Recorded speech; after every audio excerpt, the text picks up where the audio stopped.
Little Rock 9 activist and black newspaper owner Daisy Bates was honored this week with the unveiling of her statue in the U.S. Capitol. The statue of Bates replaces a statue of Arkansas figures from the 19th century. Bates was born in Huddock, Arkansas in 1914. 3 white men allegedly murdered her mom while she was an infant, which spurred her to become a civil rights activist. Bates led the Arkansas NAACP branch for many years and mentored the Little Rock 9 black students who were the first to integrate Central High School in the state capitol in 1957.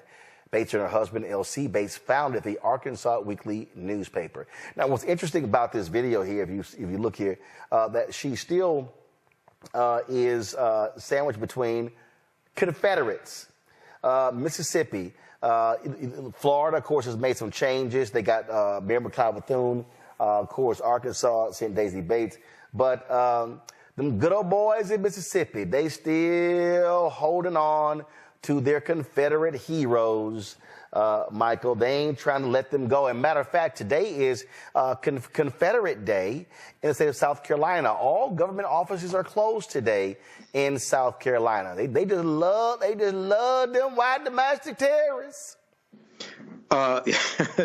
Yes, they do, Roland. And when you read their statements of secession, you see why, because they said why they were seceding from the Union. They said it was to maintain slavery. They talked about how slavery was central to their wealth. We know Mississippi in 1860 was supplying about close to 2/3, or a little more than 2/3 of the world's cotton supply.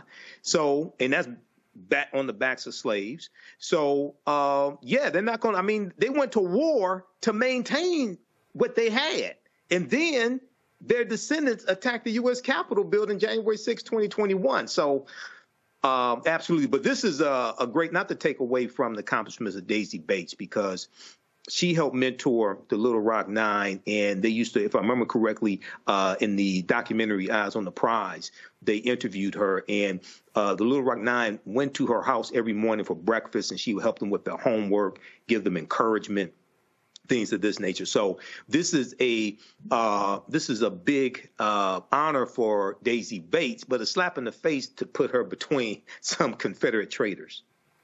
And the thing here is, this is a photo here that was posted on the Twitter page of Congressman Jim Clyburn. And so in our U.S. Statutory Hall, she's only the second African American to be honored this way. Of course, Rosa Parks is also there as well, Matt.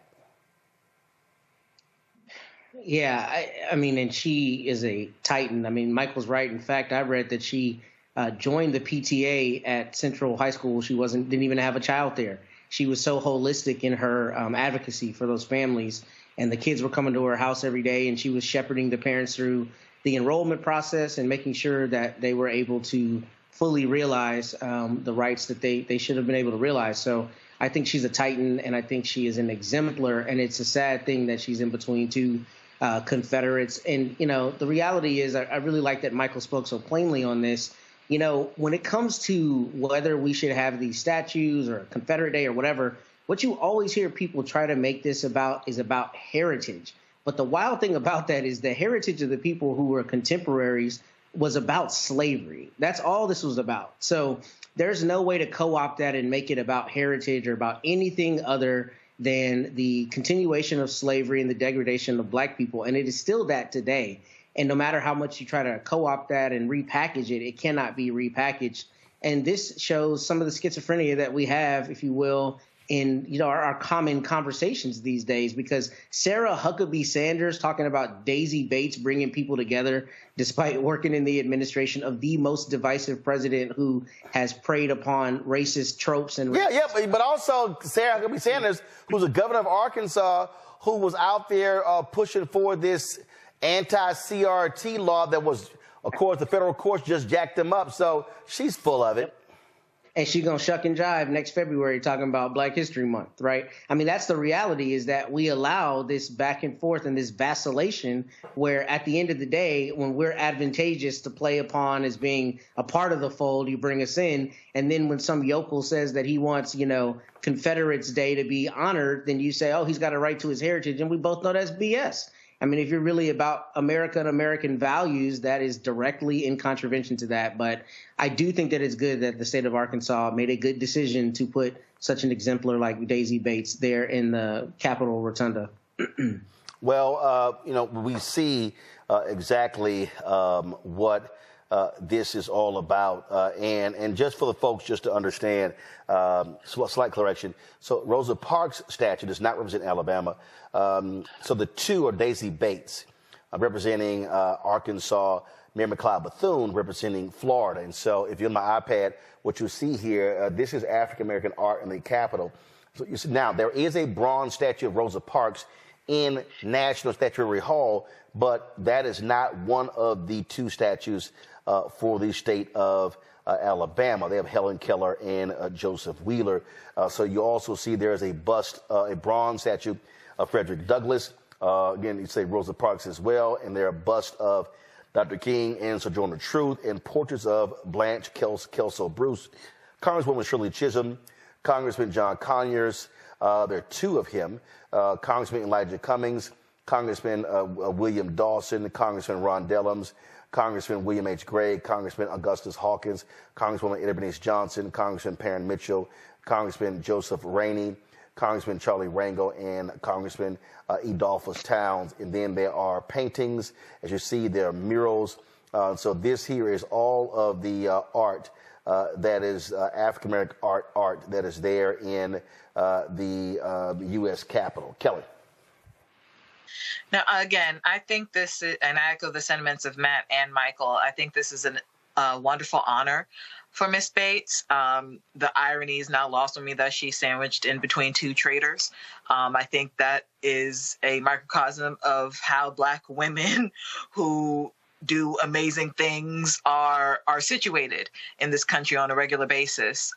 It goes back to my comment a couple segments ago regarding why we continuously try to preserve the history of those who tried to erase American history, right? Like they literally tried to create another country that was literally going to continuously be built on the backs of the enslaved and disenfranchised. So again, the irony is not lost on me. I'm sure it's a wonderful honor, but we still have a lot of work to do in regards to getting traitors out of our lexicon as a country. Absolutely, folks. Now, if you like this type of information, you can support the African History Network a few ways. Be sure to register for the online history classes that I teach on Saturdays.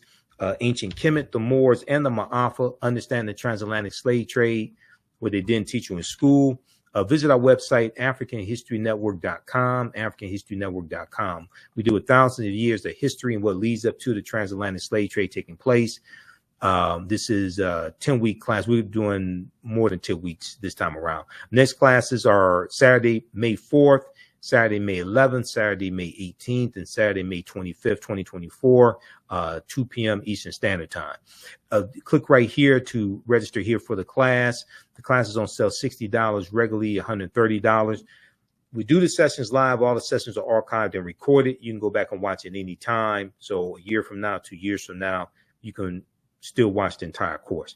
We have the lesson plan here for the entire course also already laid out, so you can look at the content that we cover. We deal with 80 to 100 articles, and I put together this class. I've been teaching this class on and off since 2017. Okay, I've been studying history 34 years now. Do lectures across the country. Been hosting the African History Network show 14 years, but we look at there's over 200 slides that I put together, 80 to 100 articles that we'll go through and look at. The 15 books that we reference. You don't have to buy any of these books to follow along in class. I'll show you excerpts of the books on the screen usually.